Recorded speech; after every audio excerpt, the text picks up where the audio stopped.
हर कोई यह जरूर सोचता है कि आखिर जीवन क्या है। जीवन समय का वह पहिया है जिसमें इंसान हमेशा आगे चलते हुए अपने जीवन को व्यतीत करता है और फिर एक दिन अपने जीवन की सारी कमाई को यूं ही इस दुनिया में छोड़कर खाली हाथ चला जाता है और फिर कुछ रह जाती है तो वह है यादें। और वही लोग याद किए जाते हैं जो अपने जीवन को दूसरों के लिए जीते हैं। जैसा कि आप भी जानते हैं कि जीता है हर कोई अपने लिए है, लेकिन वही लोग नाम कर जाते हैं जो दूसरे के लिए जीना जानते हैं। एक शहर में एक अमीर व्यक्ति रहता था। उस व्यक्ति ने अपना सारा जीवन पैसे कमाने में लगा दिया था। उसके इतना धन हो गया था कि वह उस शहर को भी खरीद सकता था, लेकिन उसने अपने पूरे जीवन भर में किसी की भी सहायता नहीं किया। वह अक्सर पाने बैंक बैलेंस पर फूला नहीं समाता था। वह खुद के कमाए धन पर हमेशा गर्व महसूस करता था, लेकिन कभी भी इन कमाए हुए धन का इस्तेमाल अपने ऊपर नहीं किया।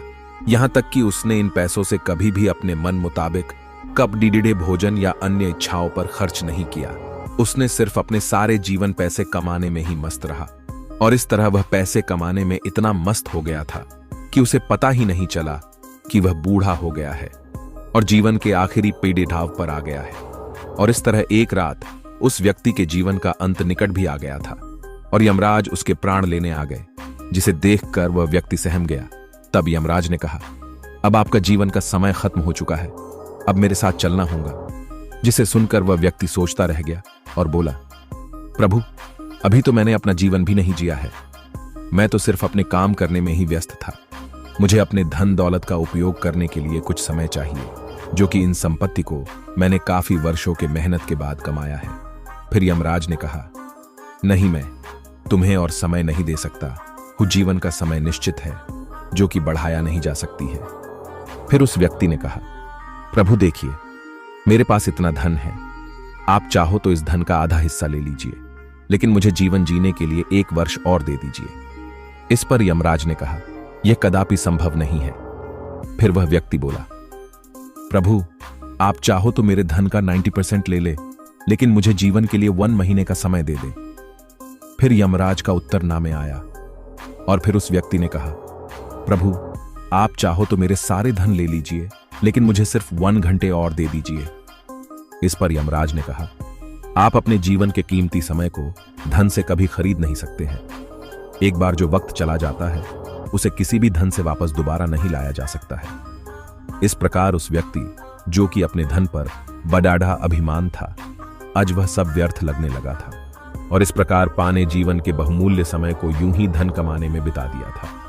आज वही धन इस समय को रोक नहीं सकते हैं। और फिर दुखी मन से पछताते हुए बोला, ठीक है प्रभु, जैसी आपकी आज्ञा, लेकिन मेरी आखिरी इच्छा पूरी करिए। जिसे यमराज ने स्वीकार कर लिया। फिर उस व्यक्ति ने अपने शहरवासियों के लिए एक पैगाम लिखा, मैंने जिस धन को कमाने के लिए पूरी जीवन को लगा दिया और आज वही धन मेरे जीवन के 1 सेकंड को खरीद नहीं सकते हैं। इसलिए आप सभी अपने जीवन के इस बहुमूल्य समय को जीवन जीने में बिताए और आप चाहे कितना भी कमा ले, लेकिन अपने जीवन के कीमती समय को कभी भी खरीद नहीं सकते हैं। जीवन भगवान का दिया हुआ वो बहुमूल्य उपहार है, जिसे दूसरों के लिए जीने में बिताए, तभी आप अपने जीवन को सार्थक बना सकते हैं। और इस प्रकार वह व्यक्ति जीवन के आखिरी क्षणों में जाते जाते सबकी आंखें खोल गया। तो दोस्तों, इस कहानी को सुनकर हमें यह शिक्षा मिलती है कि जीवन भगवान का दिया हुआ वो बहुमूल्य उपहार है, जो कि पैसे से खरीदा नहीं जा सकता है। इसलिए जीवन बिताने के साथ साथ जीवन को जीना भी चाहिए। कल क्या होगा किसी को पता नहीं, लेकिन आज जो हो रहा है उसे तो अच्छी तरह से जी सकते हैं। एक इंसान अपने जीवन में चाहे कितना भी कमा ले और कितना भी बढ़ा व्यक्ति क्यों न बन जाए, लेकिन कभी भी अपने बीते हुए जीवन के कल को वापस नहीं ला सकता है। इसलिए जीवन के प्रत्येक क्षण का आनंद ले और हमेशा खुश रहना सीखे, तभी आप अपने जीवन को सार्थक तरीके से जी सकते हैं। जैसा कि कहा भी गया है, जीवन बहुमूल्य है, इसे व्यर्थ न जाने दे। जीवन के हर पल को खुलकर जिए, तभी आप अपने जीवन से खुश हो सकते हैं। तो आप सबको यह कहानी कैसा लगा, प्लीज कमेंट बॉक्स में जरूर बताएं।